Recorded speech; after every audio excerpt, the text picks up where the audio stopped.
1990 මධ්‍යම ආණ්ඩුවෙන් සම්මත කරා පනත පොලිස් කොමිෂන් සභා පනත කියලා. ඒ පොලිස් කොමිෂන් සභා පනතේ වගන්තියක් තියෙනවා ජනාධිපතිතුමාට ඒ පනත ක්‍රියාත්මක කරන්න පුළුවන් කියලා. එතුමා සුදුසුයි කියලා හිතන දෙනේ. ඒතකොට ඒ පනත විතරක් බලන කෙනෙකුට හිතෙන්න පුළුවන් මේක බය වෙන්න දෙයක් නැහැ. උතුරේ ඡන්දෙ තිබ්බා ජනාධිපතිතුමා කවදාකවත් පොලිස් බලතල පාවිච්චි කරන්න ඒ ගැසට් නිවේදනය නිකුත් කරන එකක් නැහැ. ඒ නිසා අපිට මේක ගැන කලබල වෙන්න දෙයක් නැහැ. නමුත් මේ වසන් කරන කාරණාව තමයි අපි හදපු නීතිය අනුගමනය කරන්නේ ඒ බැඳිලා නැහැ. මොකද පළාත් බද ලැයිස්තුවේ යම් කිසි විෂයක් ඇතුළත් කරපු ගම ඒ විෂය සම්බන්ධ නීති හදන්න පුළුවන් ඒ පළාතට. එතකොට දැන් පොලිස් පළාත් බද පොලිස් කොමිෂන් සභාව කියන්නේ පළාත් බද ලැයිස්තුවේ තියෙන විෂයක්. ඒ පළාත තුළ අපරාධ විමර්ශනය කිරීම ඒ පළාතේ ඒ පොලිස් බලතල තුළට ඇතුළු වෙන විෂයක්. දැන් අපේ පාර්ලිමේන්තුව පනතක් හදපු බව ඇත්ත. ඒ පනතේ ජනාධිපතිතුමාට දින නියම කරන්න පුළුවන් කියලා කියපු බවත් ඇත්ත. නමුත් ඒ අයට ඕක අහකට දාලා ඒගොල්ලන්ගේ පොලිස් කොමිෂන් සභා පනතක් හදන්න පුළුවන් 13 වන ආණ්ඩු ක්‍රම ව්‍යවස්ථාව යටතේ. එතකොට නීති දෙකක් තියෙනවා. අපිට හිතෙන්න පුළුවන් මෙහෙම නීති දෙකක් තියෙනකොට පාර්ලිමේන්තුව නේද වඩා බලගතු. ඒ හින්දා පාර්ලිමේන්තුවෙන් 1990 සම්මත කරපු නීතිය තමයි වඩා බලාත්මක වෙන්නේ කියලා. එහෙම තමයි සාමාන්‍ය ඕනෑම කෙනෙකුට හිතෙන්නේ. නමුත් ඒක වැරදි. ඒ මොකද ආණ්ඩු ක්‍රම ව්‍යවස්ථාවේ 13 වන ආණ්ඩු ක්‍රම ව්‍යවස්ථා සංශෝධනයේ 154 G 8 වන උපවගන්තිය කියනවා දැනට පාර්ලිමේන්තුවෙන් හදලා තියෙන නීතියක් සම්බන්ධව ඒගොල්ල නීතියක් හැදුවොත් පළාත් සභාව නීතියක් හැදුවොත් ඒ පළාතට අර පාර්ලිමේන්තුවේ හදපු නීතිය බලාත්මක වෙන්නේ නැහැ කියලා. ඔක තියෙන්නේ 154 G 8 වගන්තිය. එතකොට අපි නීතිය හදුවට වැඩක් නැහැ. ඒගොල්ලන්ට බලතල දීලා තියෙන්නේ ඒගොල්ලන්ගේ නීති හදන්න. ඊළඟට පුළුවන් නීතිය සාමය ආරක්ෂා කර ගැනීමේ මුවාවෙන් ඕනෑම නීතියක් හදන්න. අපරාධ නඩු විධාන සංග්‍රහයක් සමහර වෙලාවට දණ්ඩ නීති සංග්‍රහයක් වුණත් අලුත් පොලිස් නීතියක් අලුත් පොලිස් කොමිෂන් සභා නීතියක් ඒ අයට හදන්න පුළුවන් මක් නිසාද පොලිස් බලතල තියෙන්නේ පළාත් බද ලැයිස්තුවේ ඒ නිසා පළාත් බද ලැයිස්තුව සම්බන්ධ ප්‍රඥප්තියක් නීතියක් ඒ අයට හදන්න පුළුවන්.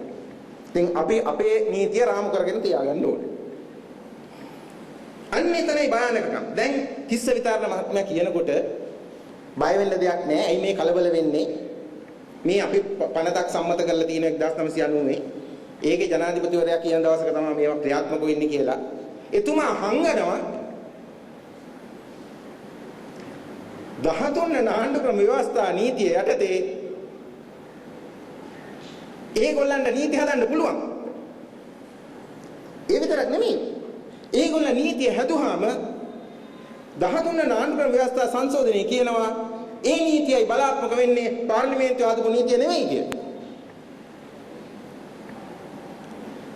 දැන් අපි බලමු කාලය යන නිසා සුළු උදාහරණයක් අරගෙන මේ පොලිස් බලතල ක්‍රියාත්මක වෙන්නේ කොහොමද කියලා.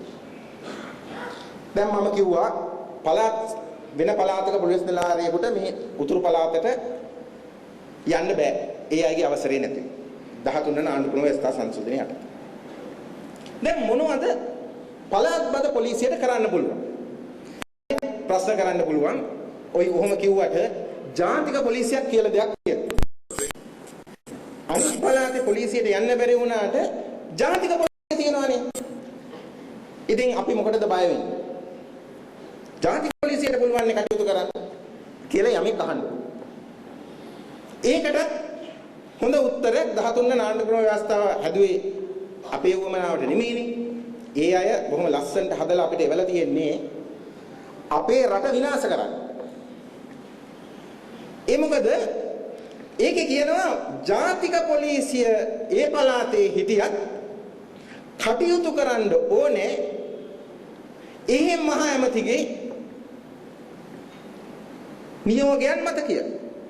ඕක තියෙන්නේ පළාත් බද ලැයිස්තුවේ පළවන පරිශිෂ්ටයේ 11 සහ 11.1 කියන වගන්තිය. ඒක මොකද්ද කියන්නේ? ඒක කියන්නේ ඒ පළාත බාරව ඉන්න නියෝජ්‍ය පොලිස්පති වගකිව යුත්තේ මහ ඇමතිවරයාට. ඒක කෙලින්ම කියලා තියෙනවා. ඔහු වගකිව යුත්තේ මහ ඇමතිවරයාට. ඒ විතරක් නෙමෙයි. ඒකේ පොඩි ව්‍යතරේක දෙකකුත් තියෙනවා. ඒකත් මම කියන්නේ. මෙන්න මේ අවස්ථා දෙකේදී ඒ ඇහුවෙන තුනට කමක් නැහැ කියලා. මොනවද මේ අවස්ථා දෙක? ජනාධිපතිවරයා හදිසි නීතිය ක්‍රියාත්මක කරපු වෙලාවක දැන් අපි මේ හදිසි නීතිය ක්‍රියාත්මක කරන වෙලාව නෙමෙයිනේ මේ දැන් රටේ සාමයත් වෙලා තියෙන වෙලාව. ඒ වගේ වෙලාවක හරි එහෙම නැත්නම් රටේ කලබලයක් තියෙන වෙලාවක හමුදාව යොදවන්න ජනාධිපතිවරයාට අවශ්‍ය වෙච්ච වෙලාවන් වලදී හැරුණකොට සාමාන්‍ය තත්ත්වයන් යටතේ කටයුතු කරනකොට ඒ පළාත බාරව ඉන්න නියෝජ්‍ය පොලිස්පතිවරයා කටයුතු කළ යුත්තේ මහා ඇමතිගේ පාලනයට යටත්ව ඒ විතර නෙමෙයි ඔහුට වගකිව යුත්තේ කියලා. දැන් බලන්න ওই ආණ්ඩුක්‍රම ව්‍යවස්ථාවේ කොතනකවත් නැහැ ජනාධිපතිවරයා හෝ වෙනත් ඇමතිවරයෙක් හෝ IGPට අණ දෙන්න ඕනේ. නමුත් මේක තියෙනවා. දැන් හුඟ දෙනෙක් යහපාලනය ගැන කතා කරනවා. දැන් මේ යහපාලනය ගැන කතා කරලා කියනවා 17 වන ආණ්ඩුක්‍රම ව්‍යවස්ථා සංශෝධනය ගේන්න ඕනේ කියලා. මොකද්ද 17 වන ආණ්ඩුක්‍රම ව්‍යවස්ථා සංශෝධනයෙන් කළේ? 17 වන ආණ්ඩුක්‍රම ව්‍යවස්ථා සංශෝධනය ගෙනාවේ මේ ජනාධිපතිවරයාට තියෙන බලතල හොඳටම වැඩි. ඒ හින්දා මේක කප්පාදු කරලා අපි ස්වාධීන කොමිෂන් සභාව පිටවන්න ඕනේ. ස්වාධීන කොමිෂන් සභාව ස්වාධීන නම් පිටවන එක හොඳයි. නමුත් ඒක වෙන කතාවක්. අද ඒක ගැන කතා කරන්න වෙලාවක් නැහැ. නමුත් 13 වන ආණ්ඩුක්‍රම ව්‍යවස්ථා 17 වන ආණ්ඩුක්‍රම ව්‍යවස්ථා සංශෝධනයෙන් කළේ මොකද්ද? ජනාධිපතිවරයාගේ තියෙන බලතල අඩු කරන. ඒ අඩු කරන ගමන් ඒගොල්ලන්ට නිකන්වත් හිතුනේ නෑ අර මහ ඇමතිට තියෙන බලතල අඩු කරන්න. දැන් මොකද්ද මේ යහපාලනය? යහපාලනය මොකද්ද? මධ්‍යම ආණ්ඩුවේ බලය අඩු කරනවා පළාතේ ශක්තිමත් කරනවා. මොකක් හරි නීතියක් හැමෝටම එක විය යුතුයි. ජනාධිපතිවරයාගේ බලතල අඩු කරනවා නම් ඇයි මහ ඇමතිවරයාට දෙන්නේ? එතකොට මහ ඇමතිවරයා සම්බන්ධව ඒක නිහඬ. දැන් තවත් ඉදිරිපත් කරන තර්කයක් තමයි මේ දැන් එක ලිපියක් ලියලා තිබුණා පහුගිය ඉරිදා අයිලන්ඩ් පත්තරේ මේ පොලිස් බලතල දැන් නෑ බය වෙන්න දෙයක් නැහැ 18 වන ආණ්ඩුක්‍රම ව්‍යවස්ථාවෙන් ඒක නැති කළයි. ඒක සම්පූර්ණ අසත්‍ය. සම්පූර්ණ අසත්‍ය. 17 වන ආණ්ඩුක්‍රම 17 වන ආණ්ඩුක්‍රම ව්‍යවස්ථා සංශෝධනය ගෙනාපු වෙලාවේ මම මේකත් කියව යුතුයි. ඒ 13 වන ආණ්ඩුක්‍රම ව්‍යවස්ථා සංශෝධනයේ අහෝසි කළේ මධ්‍යම ආණ්ඩුවේ ජාතික පොලිස් කොමිෂන් සභාව විතරයි. 3 වන වගන්තිය. 4 වෙනි වගන්තිය තිබුණේ පළාත් බද පොලිස් කොමිෂන් සභාව. ඒ 4 වන වගන්තිය සංශෝධනය කළේ නැහැ. 5 6 7 8 9 10 11 12 වගන්ති සංශෝධනය කළේ නැහැ. සුළු සංශෝධන හැරුණකොට ඒ කියන්නේ මේ ජනාධිපතිවරයාට තියෙන බලතල අඩු කරන්න තියෙන සංශෝධන හැරුණකොට පළාත් බද කොමිෂන් සභාවටවත් පළාත් බද පොලිසියට තියෙන බලතල කිසිවක් 17 වන ආණ්ඩුක්‍රම ව්‍යවස්ථාවෙන් හෝ 18 වන ආණ්ඩුක්‍රම ව්‍යවස්ථාවෙන් අඩු කළේ නැහැ. ඒ නිසා මේකේ ක්‍රියාව මොකද්ද?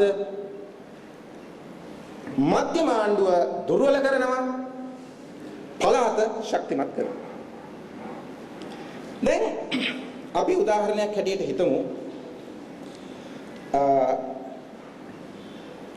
මොනවද පළාත් බද පොලිසියට කරන්න පුළුවන් මොනවද ජාතික පොලිසියට කරන්න පුළුවන් ඒ පළාතේ කියලා.